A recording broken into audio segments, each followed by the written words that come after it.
Alhamdulillahirabbil alamin. Wassalatu wassalamu ala asrofil anbiya'i wa mursalin Sayyidina Muhammadin wa ala alihi wa sahbihi ajma'in. Amma ba'du. Yang terhormat Bapak Wali Nagari Air Hitam beserta perangkatnya, yang kami hormati Bapak Pengurus Masjid Al-Muhajirin, yang kami takdimkan Bapak Badrus SPD, dan yang kami hormati Bapak-bapak, Ibu-ibu yang hadir pada malam hari ini. Pertama-tama, marilah kita mengucapkan puji syukur kehadirat Allah Subhanahu wa Ta'ala, yang mana pada malam hari ini kita semua dapat berkumpul dalam rangka memperingati Isra Mi'raj Nabi Muhammad 1444 Hijriah. Salawat beriring salam semoga tetap tercurahkan kepada junjungan kita Nabi Muhammad. Dialah yang kita nantikan syafaatnya di kelak yaumul akhir nanti. Baiklah, kami selaku pembawa acara akan membacakan susunan acara pada malam hari ini. Acara yang pertama, pembukaan. Acara kedua, pembacaan ayat suci Al-Quran beserta sari tilawah. Acara yang ketiga, pembacaan Asmaul Husna dan dilanjutkan sholawat Nabi. Acara yang keempat, sambutan. Acara yang kelima, mau'idah hasanah. Acara yang keenam, doa. Dan acara yang terakhir, penutup. Memasuki acara yang pertama, pembukaan, marilah kita buka acara dengan bacaan umum kita bersama-sama. Bi barakatil Al-Fatihah.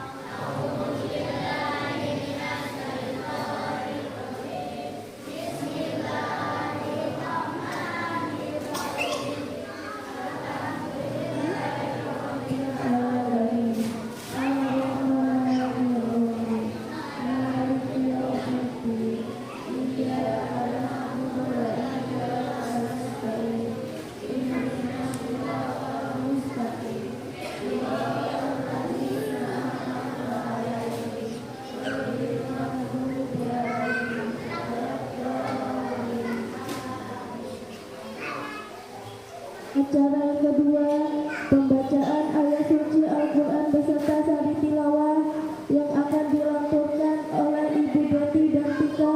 Waktu dan tempat kami persilakan. Assalamualaikum warahmatullahi wabarakatuh.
لا تفسدون في الأرض مرتين ولا تعلن علوا كبيرا.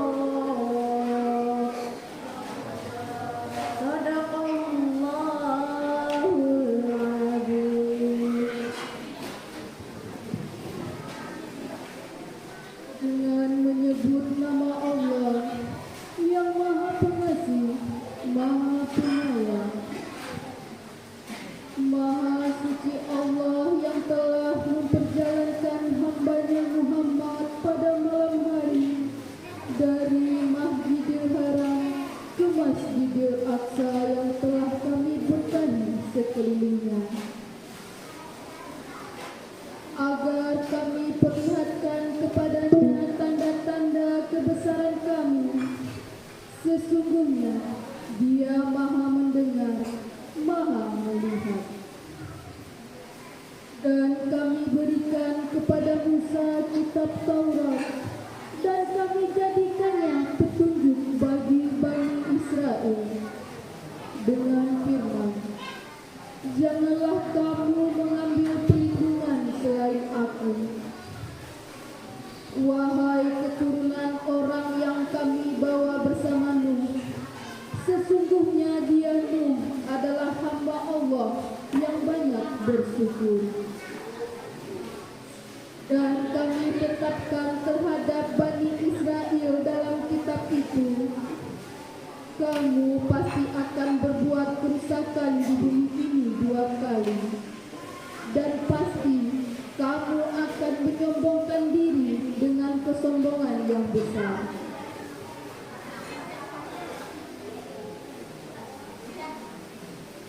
Maha benar Allah dengan segala firman-Nya. Wassalamualaikum warahmatullahi wabarakatuh. Acara yang ketiga, pembacaan Asmaul Husna dan sholawat Nabi yang akan dipimpin oleh Saudari Yani dan Liza. Waktu dan tempat kami persilahkan.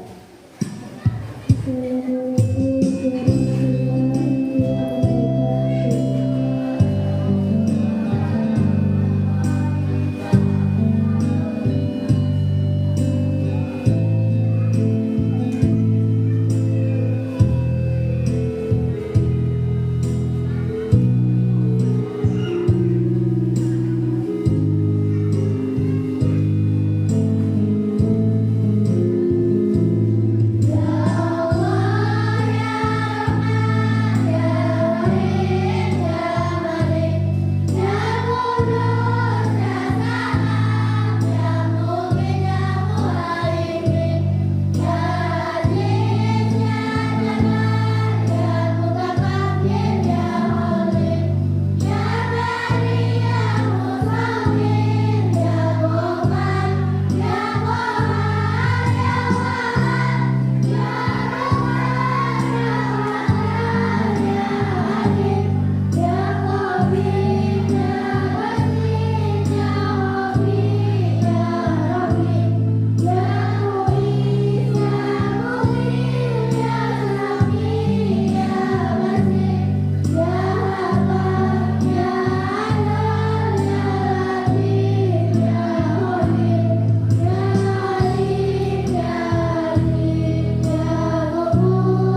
bisa jadi 600.000.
Assalamualaikum warahmatullahi wabarakatuh.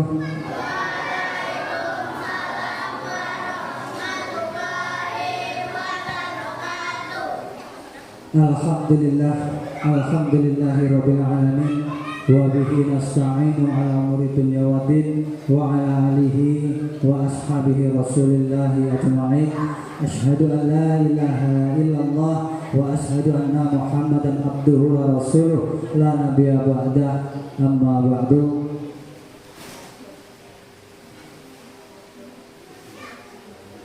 Yang terhormat Bapak Ustadz kita, yaitu Bapak Patrius SPD.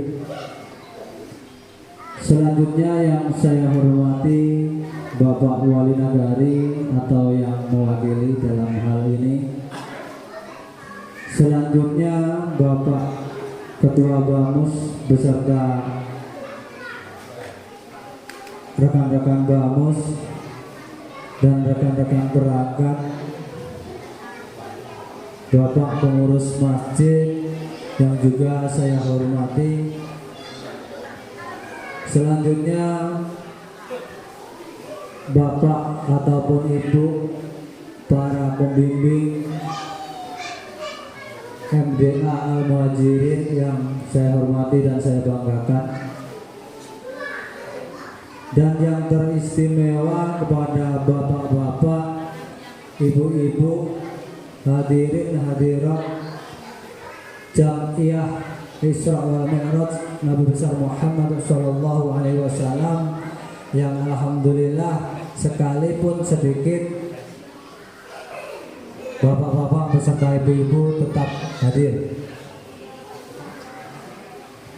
Pertama-tama marilah kita panjatkan puja dan puji syukur kita kehadirat Allah Subhanahu wa taala, yang mana sampai pada kesempatan malam hari ini kita semua masih diberikan limpahan nikmatnya, yang salah satunya yaitu nikmat sehat walafiat beserta panjang umur, sehingga pada malam hari ini kita semua dapat hadir di Masjid Al-Muhajirin yang kita cintai ini dalam acara Isra wal Mi'raj Nabi besar Muhammad sallallahu alaihi wasallam. Semoga acara ini dapat berjalan dengan baik dari awal hingga berakhirnya acara nanti. Dan selanjutnya sholawat beserta salam semoga tetap tercurah ke hadirat Nabi Agung Muhammad sallallahu alaihi wasallam, Nabi akhir zaman, Nabi yang kita nanti-nantikan syafaatnya besok di hari yaumil kiamat. Dan semoga kita semua yang hadir di majelis ini senantiasa diakui menjadi umatnya yang kelak berhak mendapatkan syafaatnya. Amin Allahumma amin. Bapak-bapak dan ibu-ibu, hadirin hadirat yang saya hormati, sedikit yang perlu kami sampaikan pada malam hari ini. Yang pertama yang ingin kami sampaikan, permohonan maaf dari Bapak Wali Nagari yang malam hari ini tidak dapat hadir di tengah-tengah kita. Mungkin ada kesibukan ataupun kegiatan yang tidak dapat ditinggalkan. Dan selanjutnya saya berterima kasih kepada rekan-rekan pengurus masjid yang telah menyelenggarakan acara ini. Sekalipun acara hanya sederhana, tetapi marilah yang kita tengok bukan sederhananya acara, tapi manfaat daripada acara tersebut. Itulah yang akan kita rasakan. Bapak-bapak dan saudara-saudara yang saya hormati, selanjutnya juga saya berterima kasih kepada Bapak Ibu pembimbing MDA yang ada di Tanjung Pinang, yang telah mengerahkan anak didiknya untuk dapat mengisi, memeriahkan acara Isra wal Mi'raj pada malam hari ini. Itu semua perlu kami berikan apresiasi yang sebesar-besarnya. Yang pertama kepada para pembimbing dan selanjutnya kepada santriwan dan santriwatinya. Semoga untuk ke depan madrasah ataupun MDA yang ada di Tanjung Pinang semakin jaya dan maju hendaknya, amin Allahumma amin. Bapak-bapak dan ibu-ibu yang saya hormati, selanjutnya banyak-banyak mohon maaf sekali kepada bapak-bapak dan ibu-ibu semuanya. Kami dari mewakili rekan-rekan panitiaan ataupun rekan-rekan pengurus masjid yang tahun ini hanya bisa menyelenggarakan acara yang sederhana.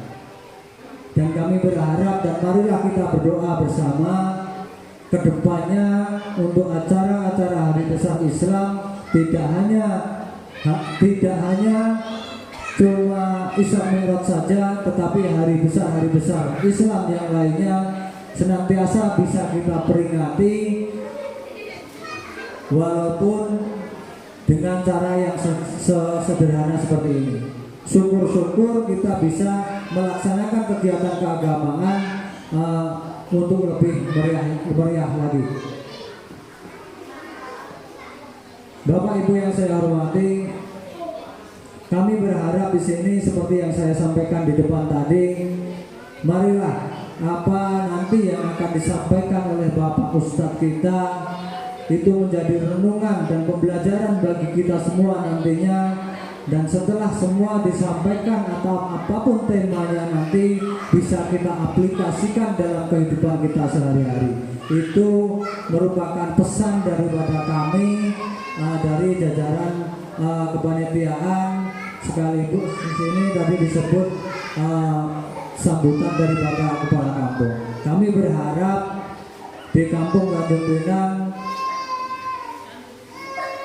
dapat melaksanakan kegiatan-kegiatan seperti ini untuk kedepannya lebih baik dan lebih baik lagi. Tidak dapat banyak yang dapat saya sampaikan karena waktu juga sudah mulai larut malam.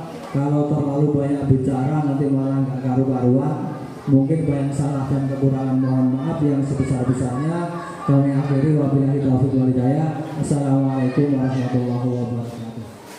Assalamualaikum warahmatullahi wabarakatuh.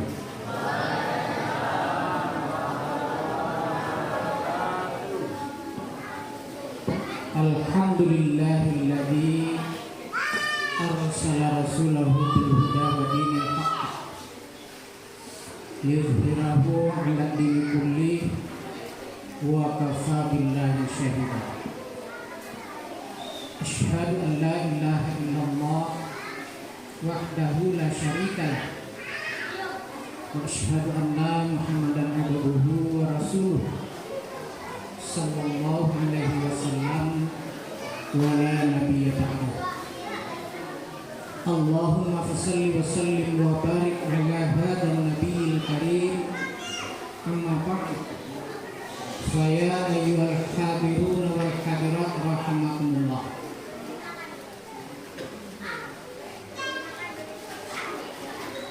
Ittaqullaha haqqa tuqatih wa la tamutunna illa wa antum muslimun. Isma'u qala Allah ta'ala fi kitabil Qur'anil Karim. A'udzu billahi minasy syaithanir rajim. Bismillahirrahmanirrahim. Subhanalladzi asra bi'abdihi laylan minal masjidil harami ilal masjidil aqsa alladzi barakna haulahu linuriyahu min ayatina innahu huwas samiul basir. Sadaqallahul aliyyul azim. Yang sama-sama kita hormati Bapak Pengurus Masjid beserta anggotanya, seterusnya yang sama-sama kita hormati Pak Wali Negari atau yang mewakili, yang sama-sama kita hormati Bapak Kepala Kampung, teristimewa yang kami muliakan, bapak-bapak, ibu-ibu, alim ulama cerdik pandai,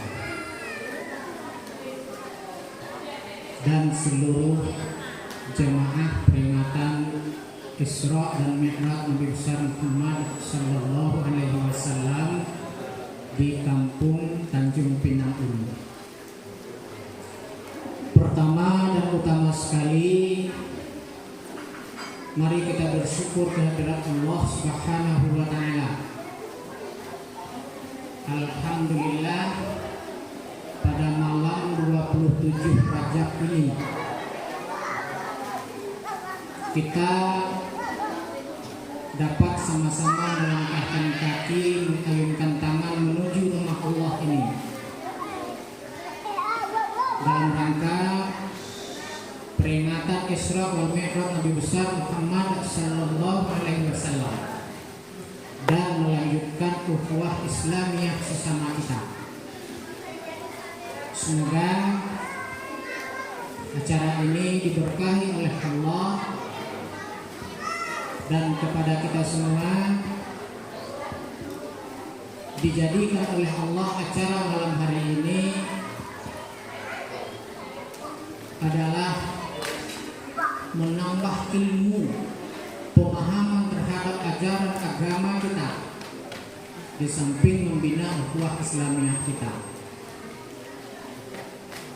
Kemudian selawat beserta salam mari juga selalu kita kirimkan buat junjungan kita Nabi besar Muhammad Sallallahu Alaihi Wasallam,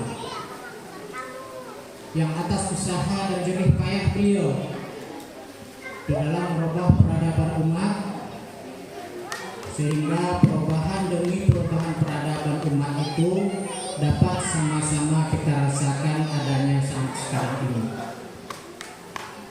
Semoga dengan selalu mengirimkan salam dan selawat, selalu kita berselawat seperti yang kita laksanakan di awal acara tadi, nantinya di yaumil akhir kita semua mendapatkan pengakuan sebagai umat Dia,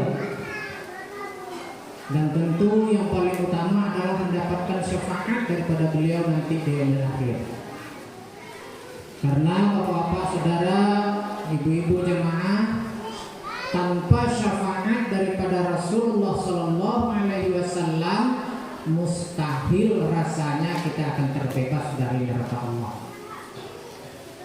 Untuk itu, mari selalu kita semua tak luput lisan kita, lidah kita dari berselawat kepada Rasulullah Sallallahu Alaihi Wasallam. Bapak Ibu jemaah dan anak-anak kami yang kami cintai, yang berbicara di hadapan Bapak Ibu ini bukan ustaz.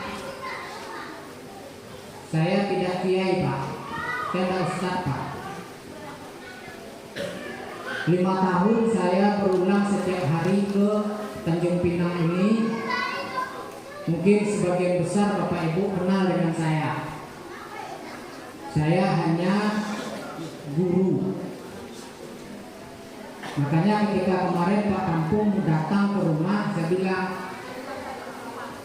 Pak Kampung bilang, Pak, tolong isi acara Maulid Nabi di Tanjung Pinang atau di Selok Lima. Saya bilang, jangan Pak Kampung, tidak bisa saya. Tidak pandai saya Pak Kampung. Tapi melihat Pak Kampung keras ingin ngajak saya juga ke sini, dan saya juga sudah 1 tahun mungkin tidak ke sini karena tugas. 5 tahun yang lalu Pak saya berulang setiap hari di sini. Nah, sudah 1 tahun saya dipindahkan kembali ke Selok 1. Jadi kalau biasanya setiap pagi atau setiap saya lewat, Pak Rusdi selalu berteriak sepanjang jalan, "Ya Pak Rusdi." Nah, sekarang sudah hampir 1 tahun ini saya tidak kesini, Bapak Ibu. Nah, ketika Pak Kampung kemarin ke rumah minta ngisi acara Maulid Nabi, saya bilang saya tidak sanggup. Tapi Pak Kampung mohon tolonglah Pak, Ya saya ingat karena warga Tanjung Pinang adalah warga saya dan saya harus bersilaturahmi juga dengan mereka. Bapak Ibu jemaah. Jadi untuk itu Bapak Ibu jemaah yang berbahagia, malam hari ini kita tidak akan menceramahi Bapak Ibu. Ingat ya Pak ya, saya datang tidak akan menceramahi Bapak Ibu, tidak akan menggurui Bapak Ibu, tidak akan mengajari Bapak Ibu. Karena kalau saya ceramahi Bapak Ibu, nanti ada yang tersinggung dengan ceramah saya. Kalau saya gurui Bapak Ibu mungkin tidak pantas lagi, karena Bapak Ibu sudah banyak yang tua dari saya. Kalau saya ajari Bapak Ibu mungkin pantasnya ngajari anak-anak saya yang sebelah kanan ini.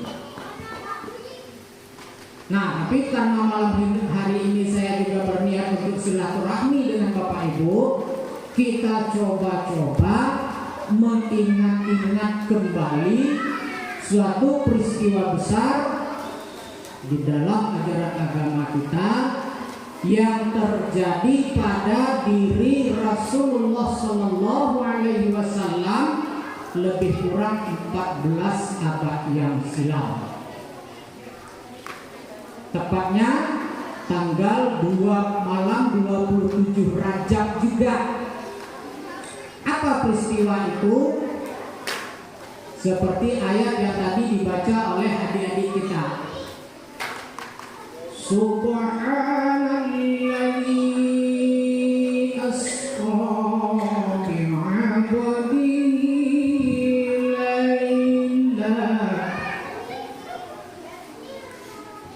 laylan minal masjidil haram ilal masjidil aqsa alladzi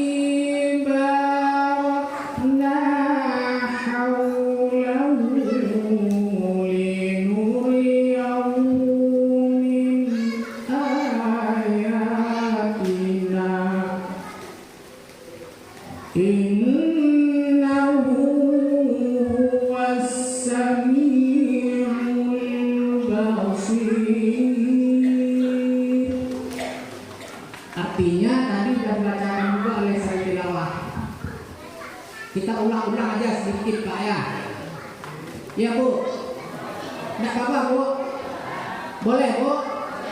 Kita ulang boleh Bu? Allahumma shalli ala Muhammad. Subhanalladzi. Ini ayat Bapak Ibu dimulai oleh Allah dengan ucapan Maha Suci. Allah sebut dirinya Maha Suci. Kenapa diawali dengan Maha Suci Bapak Ibu jemaah yang berbahagia? Karena suatu peristiwa yang akan terjadi itu kalau hanya berdasarkan akal sehat saja, kalaulah hanya berdasarkan logika saja, kalau hanya berdasarkan kejadian yang bisa dipandang dengan mata atau dialami oleh orang biasa, tidak masuk akal, tidak bakalan pernah terjadi. Kenapa? Asra bi'abdihi lailam minal masjidil haram ilal masjidil aqsa, yaitu diperjalankan oleh Allah seorang hamba pada malam hari dari Masjidil Haram di Mekah Al-Mukarramah menuju Masjidil Aqsa di Palestina, di Yerusalem yang sekarang perebutan dengan Israel. Jaraknya antara kota Mekah dengan Palestina dengan Masjidil Aqsa, Masjidil Haram dengan Masjidil Aqsa itu ketika di zaman Rasulullah SAW kendaraan yang ada hanya unta dan kuda, Belum ada pesawat terbang, Pak. Belum ada pesawat terbang, Bu. Yang ada baru hanya kuda dan onta. Perjalanan itu secepat-cepatnya. Tidak banyak beristirahat sepanjang jalan. Itu lebih kurang 30 hari 30 malam atau 1 bulan. Nah, ini hanya bisa ditempuh oleh Rasulullah, oleh hamba tadi hanya 1/3 malam.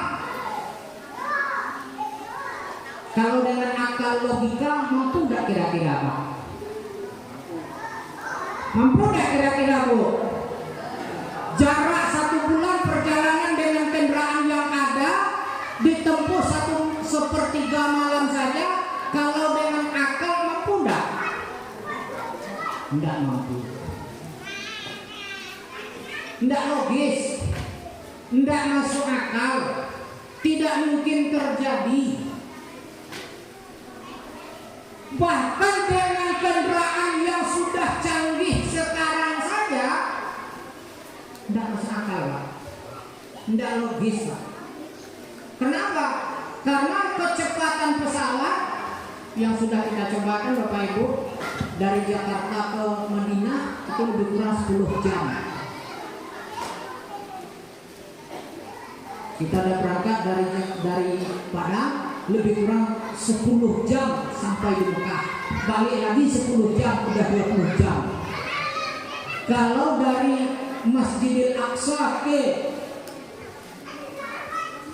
Masjidil Haram ke Masjidil Aqsa, mungkin kalau dengan pesawat yang tercepat sekarang mungkin sekitar 6 jam.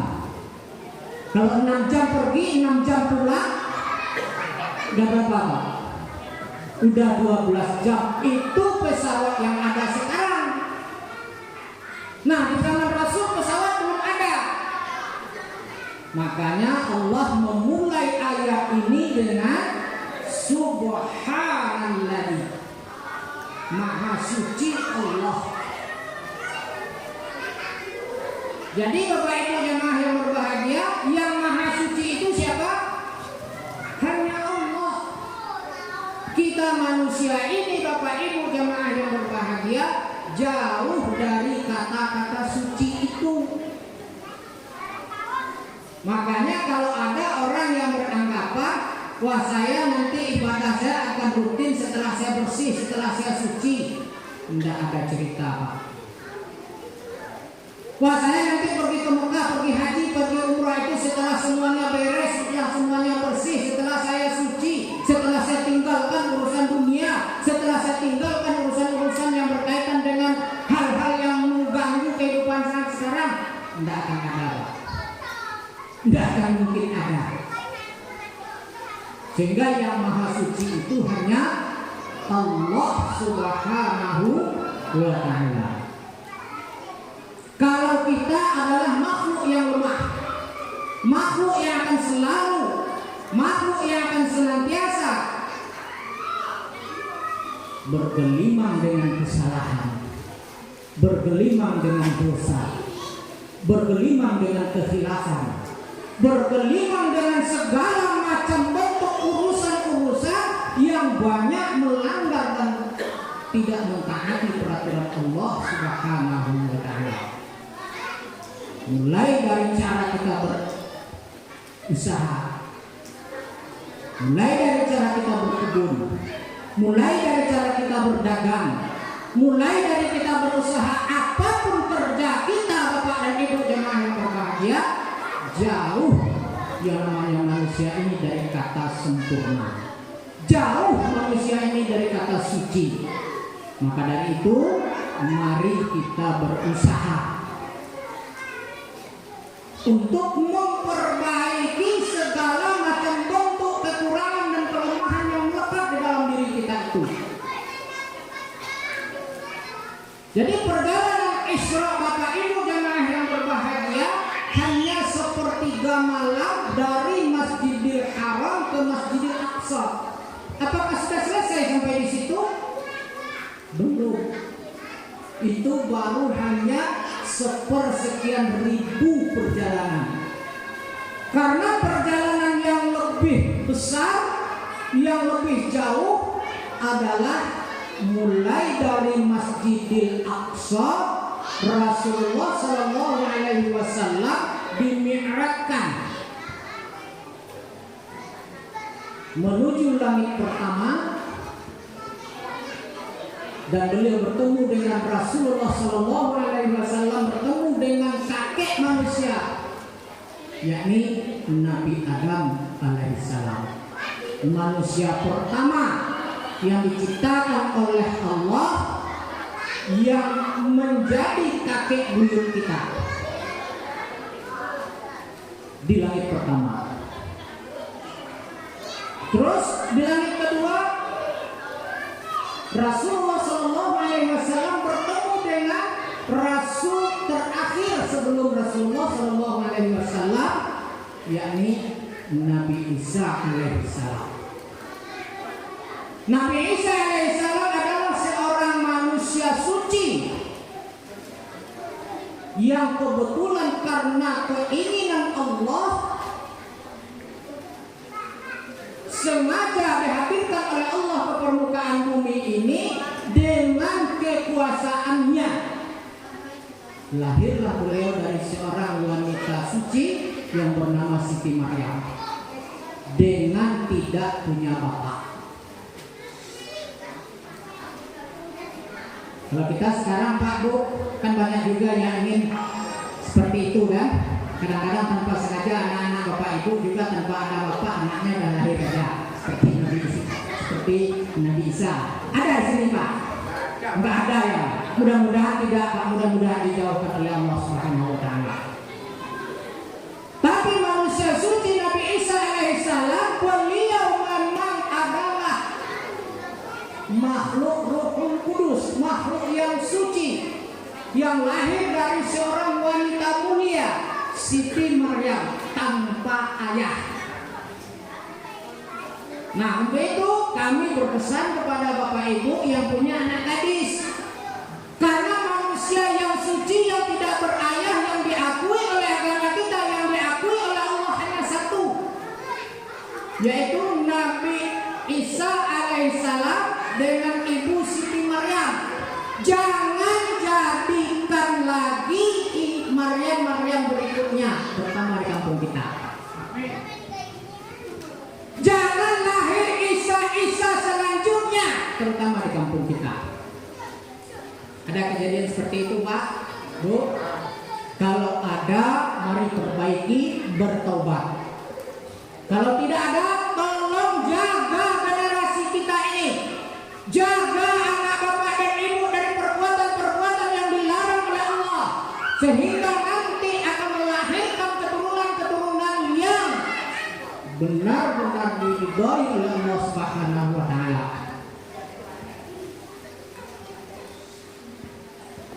Di langit ketiga, Rasulullah Shallallahu Alaihi Wasallam bertemu dengan Nabi Idris alaihissalam.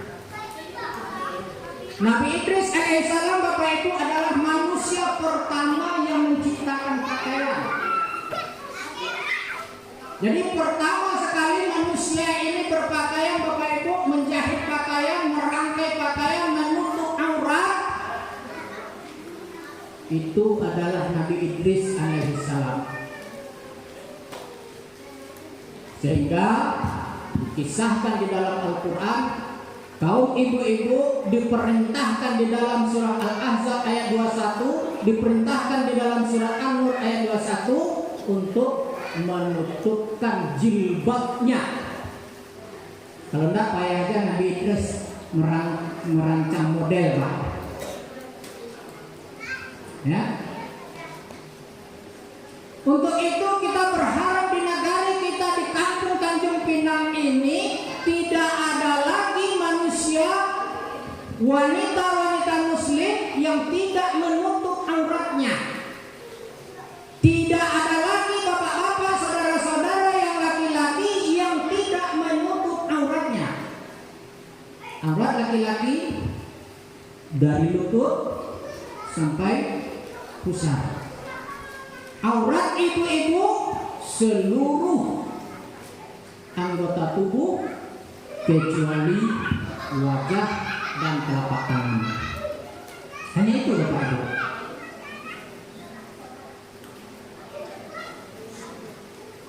Lanjut perjalanan di langit kelima bertemu dengan Rasulullah SAW, bertemu dengan Nabi Harun alaihissalam. Perjalanan berlanjut Bapak Ibu sampai ke langit kelima. Lanjut ke langit keenam. Di langit keenam bertemu dengan Nabi Musa alaihissalam. Di langit ketujuh bertemu dengan Nabi Ibrahim alaihissalam.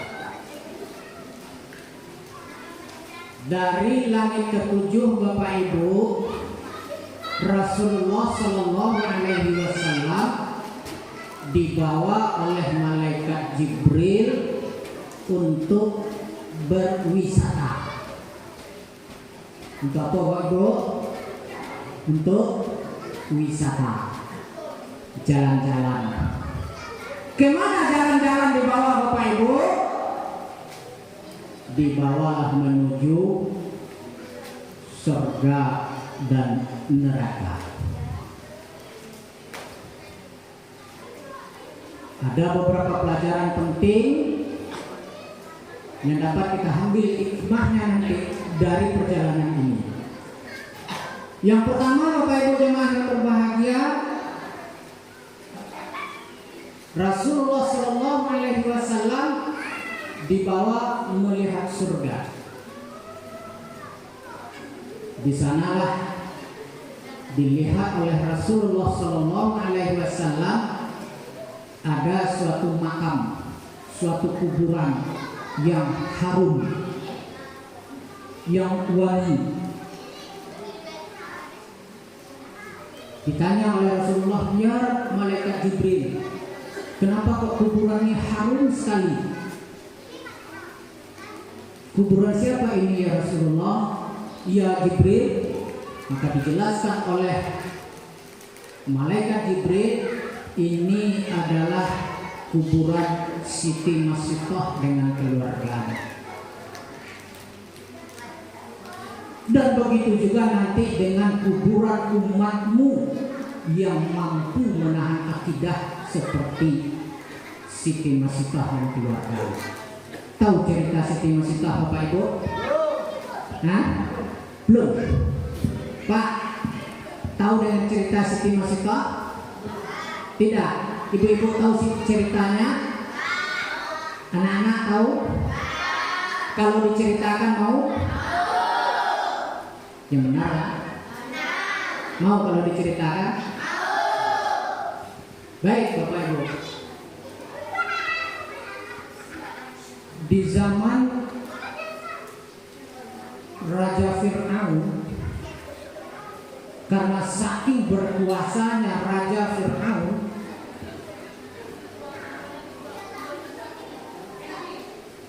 sudah tidak ada lagi orang yang memiliki kekuasaan seperti kekuasaannya Fir'aun. Ada satu buah keluarga yang kebetulan juga bekerja sebagai pegawai Fir'aun, yaitu Siti Masitoh. Kerjaannya tukang sisir rambut anak dan istri Raja Fir'aun. Karena Fir'aun begitu berkuasa sehingga apapun harus tunduk kepadanya, sampai-sampai yang sudah tidak ada lagi orang yang mampu membantah Fir'aun, sehingga dia mengaku sebagai Tuhan. Dia mengaku sebagai Tuhan, dia yang harus disembah. Sudah tidak ada lagi manusia di zaman Fir'aun yang mampu menentang. Nah, kecuali Siti Masitoh. Setiap menyisir rambut, rontok rambutnya satu lembar, dia baca Subhanallah. jatuh sisirnya dibaca Bismillahirrahmanirrahim. Ketika tersangkut di rambutnya dibaca Astaghfirullahaladzim. Ditanya oleh istrinya Fir'aun, kenapa itu yang kau baca ya Musa? Karena Allah itu adalah Tuhan kita. Berarti engkau tidak mengakui suamiku Fir'aun sebagai Tuhan. Disitulah Siti Masyidah diuji Bapak Ibu jemaah yang berbahagia.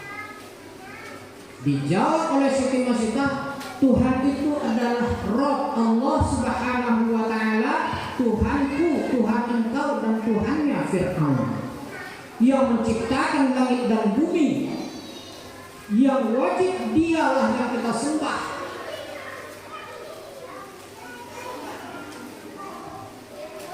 Karena itu Bapak Ibu jemaah yang berbahagia, dipendekkan ceritanya, akhirnya dihadapkan kepada sidang di depan Raja Fir'aun. Karena Siti Masyidah tidak mau mengakui Fir'aun sebagai Tuhannya, dia tetap bertahan bahwa Tuhannya adalah Allah Subhanahu wa Ta'ala. Akhirnya diancam, hai Masyidah, kalau engkau tidak mengakui aku sebagai Tuhanmu, engkau akan kubunuh dengan anak-anakmu. Bagaimana tanggapanmu Masyidah? Masyidah tetap bertahan. Sehingga Bapak Ibu, dimulai dari suaminya direbus hidup-hidup oleh Fir'aun. Bagaimana Masyidah? Tetap tidak mau dia mati. Lanjutnya direbus anaknya yang kedua, begitu juga selanjutnya. Terakhir mau direbus Masyidah dengan bayi kecilnya.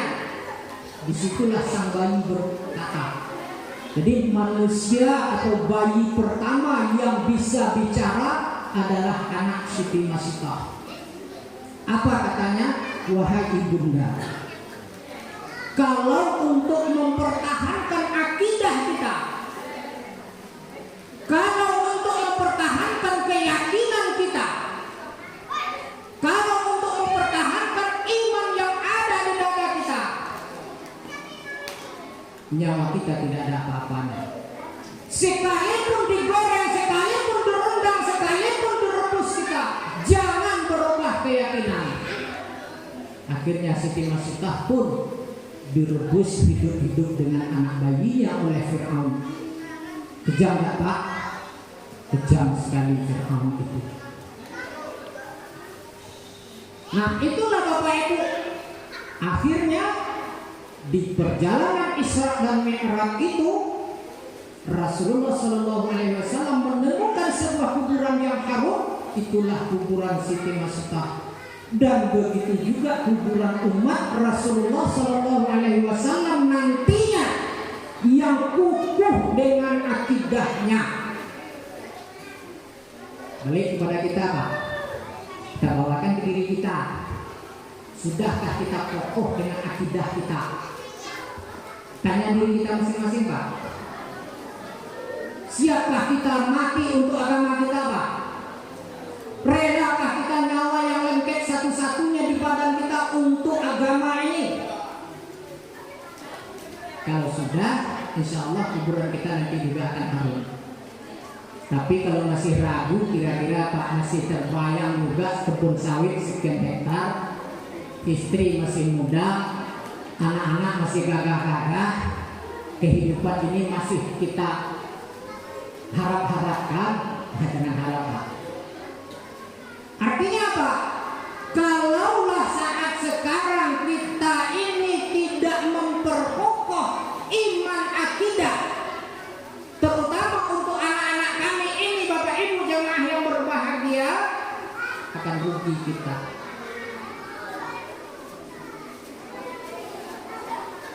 Karena saat sekarang pemimpin-pemimpin yang ada di seluruh permukaan bumi ini, di dunia ini, dan bahkan mungkin juga di negara kita ini sudah sangat jauh melenceng dari ajaran agama.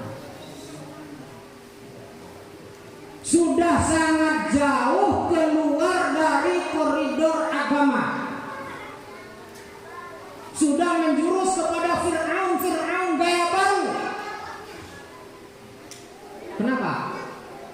Lihat negara kita, mohon maaf Bapak Ibu, 1 tahun 2 tahun belakangan getol orang, bahkan pejabat-pejabat negara, bahkan yang sekarang jadi menteri agama ingin menciptakan Islam Nusantara. Tidak laku Islam dari Arab ini Pak. Tidak laku Islam seperti yang kita anut sekarang. Islam itu Islam yang ada di Indonesia saja. Kalaulah tidak kita bentengi anak-anak kita, tidak bentengi akidah kita tidak akan pernah mendapatkan kuburan yang haram seperti kuburan Siti Masukah nanti. Untuk itu Bapak Ibu jemaah yang berbahagia, mari sekali lagi kita mulai ifda binafsih, mulai dari diri kita. Tak usah pandang keluarga lain, tak usah pandang tetangga kita, tak usah pandang orang lain, pandanglah diri kita. Sejauh mana usaha kita bertahan dengan akidah kita Islam. Makanya Al-Quran mengatakan, ya ayyuhalladzina amanu dakhulu fis-silmi kafah.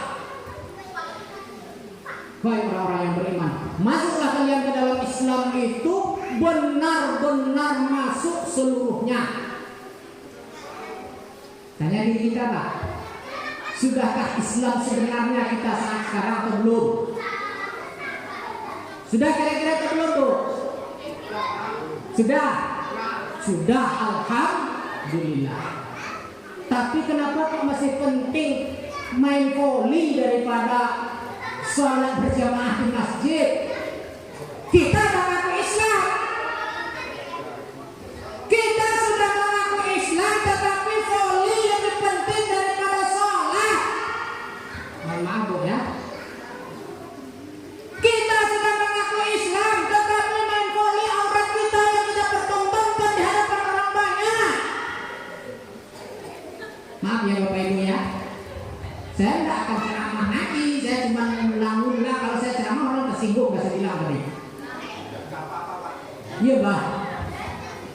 Kenapa? Lihatlah orang main voli bangga dia dengan pakaian ketatnya, mempertontonkan liku-liku tubuhnya, goyangan auratnya di hadapan orang ramai.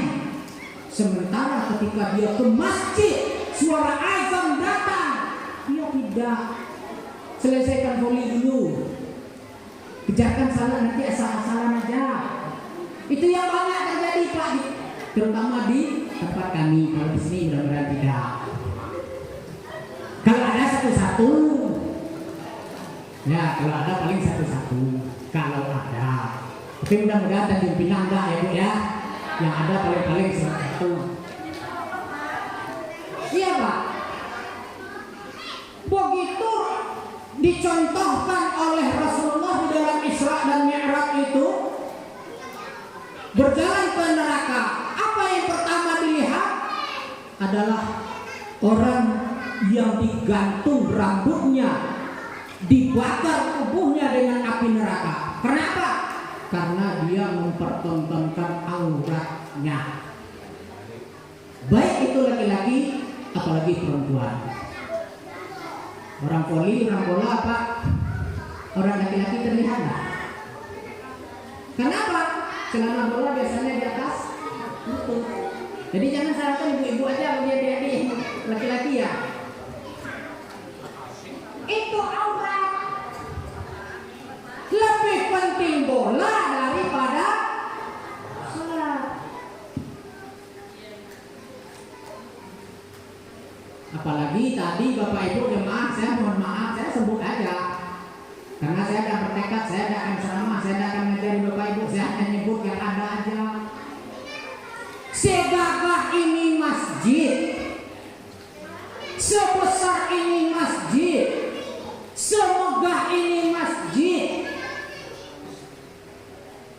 Anak-anak kita tadi udah berselawat, menunggu jemaah. Yang ada hanya 3 orang. Padahal orang ramai ya. Ini belum semuanya, saya yakin belum semua orang kampung Tanjung Pinang keluar.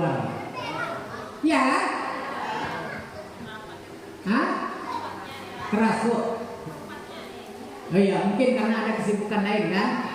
Ya, karena ada kesibukan lain. Berarti lebih penting sibuk yang lain daripada salat.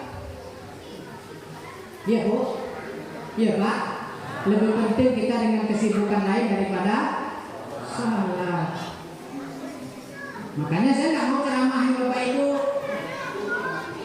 Saya nggak mau ngaji di hadapan Bapak Ibu. Makanya saya bilang Pak Kampung tadi itu bahasa saya kemarin Kampung ya. Marilah Bapak Ibu jamaah yang berbahagia. Ini masjid sudah besar, sudah megah, sudah bagus. Ramaikan. Bagi kita laki-laki tidak diterima salat kita kalau di rumah. Laki-laki itu salatnya di masjid, kalau yang di rumah itu salat ibu-ibu. Ini ketika pembangunan masjid ini kan saya sering nengok Pak. Orang kerja bangun masjid ini hampir seluruh masyarakat Tanjung Pinang keluar. Tapi ketika berjemaah hanya segelintir aja. Ini yang penting Bapak Ibu jemaah yang berbahagia. Tapi kan kadang-kadang makanya orang biasanya datangkan ustaz-ustaz, kiai-kiai yang jauh-jauh dan tidak mau nyambung masalah ini. Datangkan dengan biaya yang begitu besar, dengan honor yang begitu tinggi, tapi tidak nyambung masalah-masalah seperti ini. Nah kita Bapak Ibu jemaah yang berbahagia, mari manfaatkan masjid ini untuk berjamaah. Sekurang-kurangnya kalau kita zuhur dan asar itu sibuk bekerja ke ladang, kita sibuk angon dan segala macamnya, maghrib, isya, subuh, jangan lagi kita sholat di rumah, terutama bapak-bapak laki-laki. Jadi hendaknya sehabis Isra Mi'raj ini besok subuh Bapak Ibu jemaah yang hadir ke masjid sekarang ini jemaah ke masjid tadi. Jangan lagi kita sholat di rumah, karena tidak ada artinya kita sholat di rumah Bapak Ibu jemaah yang berbahagia. Laki-laki itu sholatnya berjamaah di masjid atau di lamar.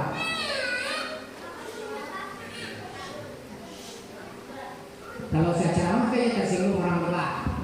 Orang pasti marah kalau saya ceramah, makanya saya tidak mau ceramah, saya tidak mau ngaji. Pelajarilah agama kita Bapak Ibu jemaah yang berbahagia. Udah dicontohkan oleh Rasulullah SAW, ditemukan satu kuburan yang harum, karena apa? Karena mempertahankan akidah.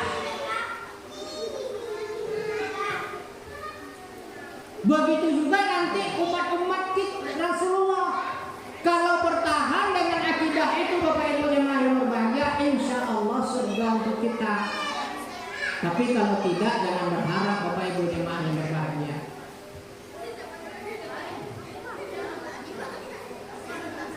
Selanjutnya Bapak Ibu jemaah yang berbahagia, udah terlalu lama. Terlalu lama itu bosan Bapak Ibu. Kita cepatkan aja ya Bapak Ibu, kita ringkas saja. Perjalanan selanjutnya setelah melihat berwisata ke surga dan neraka, ada beberapa iktibar yang mungkin tidak bisa kita uraikan satu persatu karena waktunya panjang Pak. Saya dulu ketika belajar sejarah Isra dan Mi'raj ini satu malam suntuk orang ceramah menceritakan kisah itu. Mulai dari habis isya sampai nanti selesainya subuh. Di kampung begitu dulu orang cerita, tapi sekarang sudah enggak. Terus di langit ketujuh setelah berjalan-jalan menuju surga dan neraka, dilihatlah beberapa pelajaran. Rasulullah SAW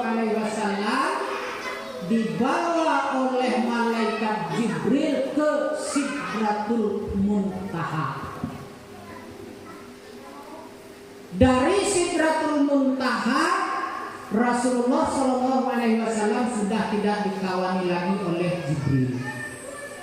Sendiri menghadap Allah ke Arsy. Sehingga Bapak Ibu jemaah yang berbahagia, Rasulullah Shallallahu Alaihi Wasallam bertemu langsung dengan Allah. Apa ucapannya? At-tahiyyatul mubarakatus salawatut thayyibatulillah. Itu kata Rasulullah Shallallahu Alaihi Wasallam. Segala kehormatan, segala kemuliaan, segala keberkahan hanya untuk Allah.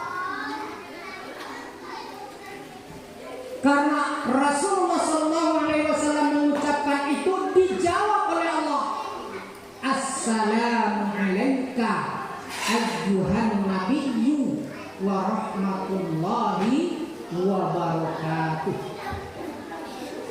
Salam selamat untuk engkau wahai nabiku. Semoga keberkahan Allah untukmu.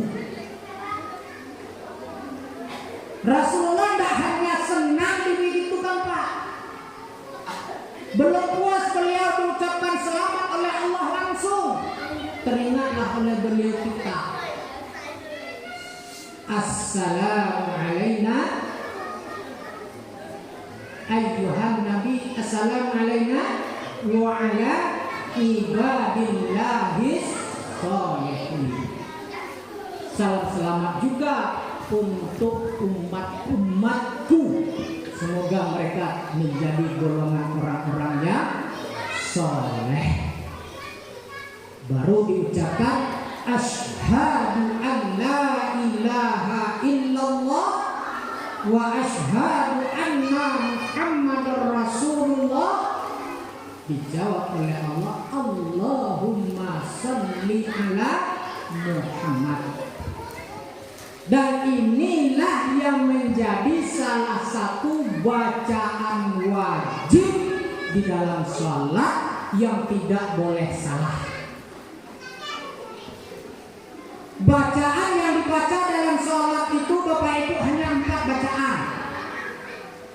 Bacaan pertama takbiratul ihram. Takbir pertama, Allahu Akbar. Ini tidak boleh salah Pak. Tidak boleh salah Bu.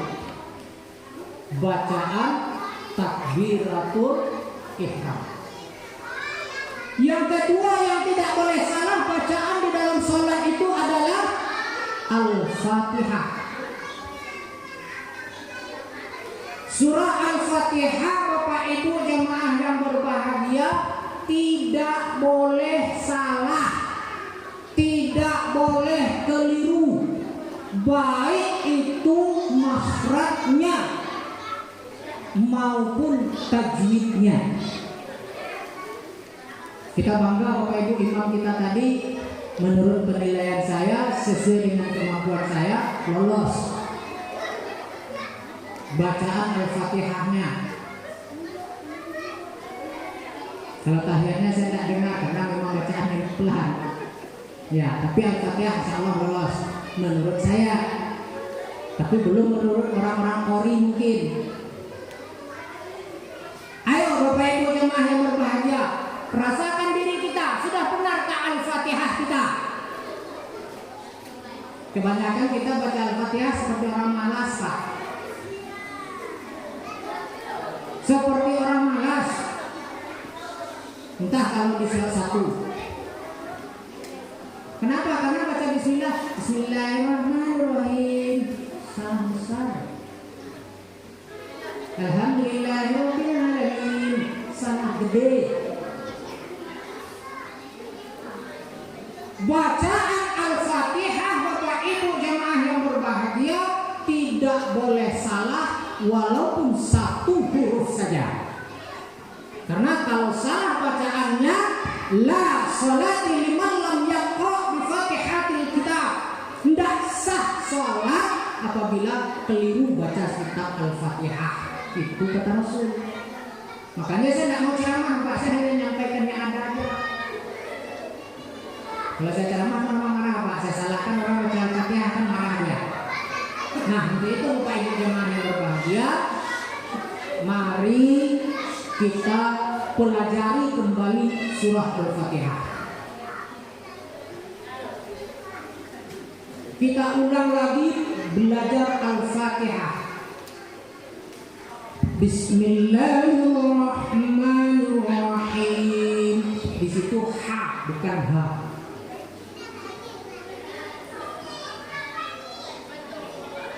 Kalau salah kita satu pak, salah artinya.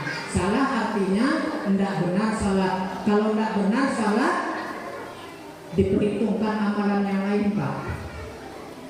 Kalau benar salah, ikut baik amalan yang lain pak. Sehingga kata Rasulullah Sallallahu Alaihi Wasallam, awwalu yuhasabu fi yaumil qiyamah ila shalah. Yang pertama sekali dihisab, dihitung nanti di yaumil qiyamah adalah salat. Idza salahat salahatil syai'u amalna. Apabila baik salat, maka baik seluruh amalan yang lain. Namun apabila rusak salat, dihitung dulu amalan yang lain, rusak amalan yang lain. Makanya tidak diakui kita sebagai umat beragama, Pak. Ara'aital ladzi yukadzibu bid-din. Tahukah kalian orang-orang yang berdusta dengan agama? Apa sambungan ayatnya, Ustaz? Ara'aital ladzi yukadzibu bid-din. Apa sambungannya, Ustaz? Anak-anak pula. Apa sambungannya itu? Ara'aital ladzi yukadzibu bid-din. Terus? Terus?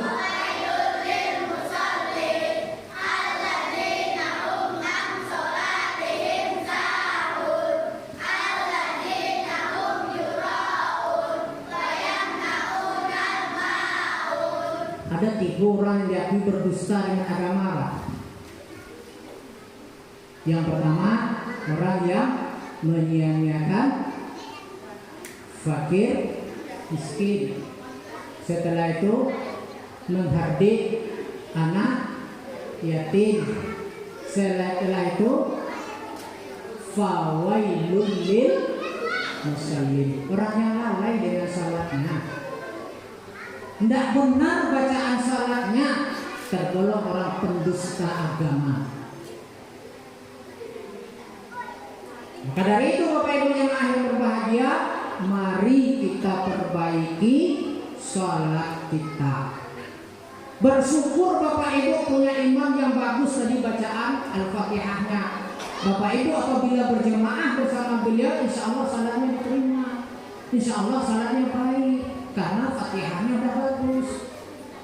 Kalau salat sendirian, apalagi kita logatnya logat Jawa, banyak yang berseberangan dengan logat Arab. Karena bahasa salat itu bahasa yang tidak boleh kita rubah, satu-satunya kan hanya bahasa salat, Pak. Kalau doa dengan bahasa kita. Ya, yang tidak boleh kita rubah bacaan salat. Itu harus bacaan Arab. Lidah kita Minang berbeda dengan lidah kita Jawa dengan lidah Arab. Makanya orang Minang banyak yang salah bacaan Fatihahnya. Orang Jawa juga banyak yang salah bacaan Fatihahnya. Kecuali Qori dan Qori'ah yang memang betul-betul mereka dalami Al-Quran.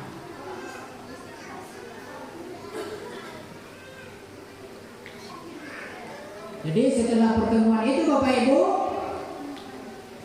yang ketiga bacaan yang tidak boleh salah adalah tahiyat. Karena itu adalah percakapan langsung Allah dengan Rasul. Makanya tahiyat tak boleh salah, Pak. Kita kan banyaknya hanya sepele aja, anggap remeh aja, sehingga tahiyat kita tidak kita benarkan. Tahiyatul barakatuh salawatut thayyibatul lillah, salah, Pak. Mari kita perbaiki. At-tahiyyatul mubarakatus shalawatut thayyibatul lillah. Makhraj dan tajwidnya harus benar. Nah, kalau tidak benar makhraj dan tajwid itu bisa ditambahi, Pak. Orang yang tidak benar bacaan salatnya mudah rendahnya, yang bisa mengetahuinya dirinya. Kenapa? Karena salat itu harus khusyuk. Kalau salah kita baca Al-Fatihah pasti salat tidak khusyuk. Sehingga tidak heran, Pak, ketika kita salat teringat, wah sapi kita belum dilepas. Di dalam salat sawit kita yang sebelah sana belum didodos. Ketika salat tadi kita naruh kunci di mana? Teringat semua di dalam salat, Pak. Kenapa? Karena memang setan sudah berhasil menggoda kita tidak benar dalam salat, sehingga salat tidak pernah khusyuk. Padahal Allah telah janjikan, qad aflahal mu'minun. Sungguh beruntung orang-orang yang beriman. Kenapa dia beruntung? Alladzina hum fi salatihim khashi'un. Karena mereka khusyuk di dalam salat. Tanya diri kita, Pak, sudah khusyukkah kita salat? Sudahkah kita mengucapkan Allahu Akbar? Bisa kita hadapkan diri kita ini kepada Allah? Kenapa? Karena seperti doa iftitah yang kita baca. Inna sholati wa nusuki wa mahyaya wa mamati lillahi rabbil alamin. La syarika lahu wa bidzalika umirtu wa ana awwalul muslimin. Itu doa iftitah kita, Pak. Kita serahkan hidup kita, kita serahkan mati kita, kita serahkan salat kita kepada Allah. Tapi yang ingat di dalam salat itu apa, Pak? Ingat Allah kah kita di dalam salat atau enggak? Tanyalah diri kita, Pak. Tanyalah diri kita, Bu. Sudahkah khusyuk kita dalam salat atau belum? Kalau belum, Bapak Ibu, mari kita perbaiki. Cara memperbaikinya, langkah pertama, datanglah berjamaah ke masjid. Daripada salat di rumah. Kalau salat di rumah sendirian, Bapak Ibu jemaah yang berbahagia, saya yakin salat kita ini hanya kebanyakan buru-buru. Iya, Pak? Buru-buru. Kadang-kadang pakaian yang kita pakai itu tidak sembrono. Tapi kalau ke masjid kita terpacu untuk berpakaian bersih. Kalau di rumah kadang-kadang berpakaian kaos saja, kadang-kadang tidak pakai baju malahan. Kenapa? Karena iblis dan setan itu akan lebih mudah menggoda kita di rumah daripada di masjid. Nah, setelah itu Bapak Ibu jemaah yang berbahagia, Rasulullah Shallallahu Alaihi Wasallam diberikan tugas oleh Allah. Apa tugasnya? Ya Rasulullah Shallallahu Alaihi Wasallam, apa tugasnya? Diberikanlah tugas untuk memerintahkan Rasulullah Shallallahu Alaihi Wasallam dengan umatnya untuk salat sebanyak 50 kali sehari semalam. Leka sanggup, Pak? Sanggup kita? Rasulullah terima itu, Pak. Setelah itu beliau turun, ketemu Nabi Ibrahim di langit ke-7. Ya Rasulullah, apa hadiah yang kau peroleh daripada Allah? Kepadaku dan umatku diwajibkan salat 50 kali sehari semalam. Semoga kau mampu. Turun ke langit ke-6, di langit ke-6 bertemu lagi dengan Nabi Musa. Ditanya oleh Nabi Musa, ya Rasulullah, apa yang kau dapatkan dari Allah Subhanahu wa Ta'ala?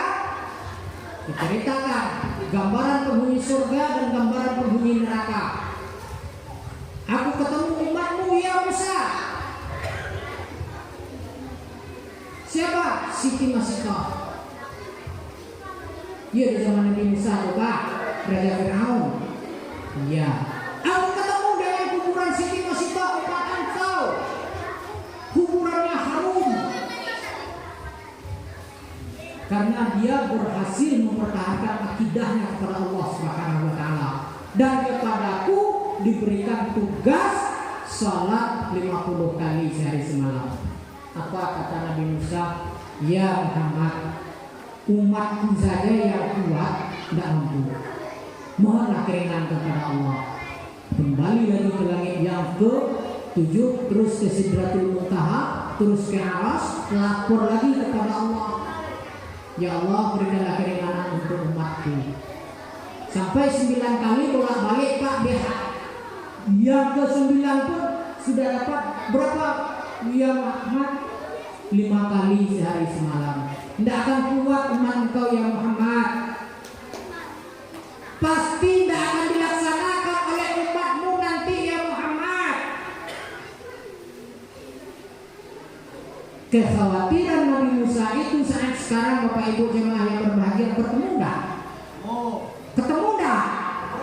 Bu, ketemu enggak dengan kita kekhawatiran umat Nabi Musa bahwa kita umat Nabi Muhammad akan lalai dengan sholat 5 waktu? Ketemu enggak? Ketemu. Iya kan?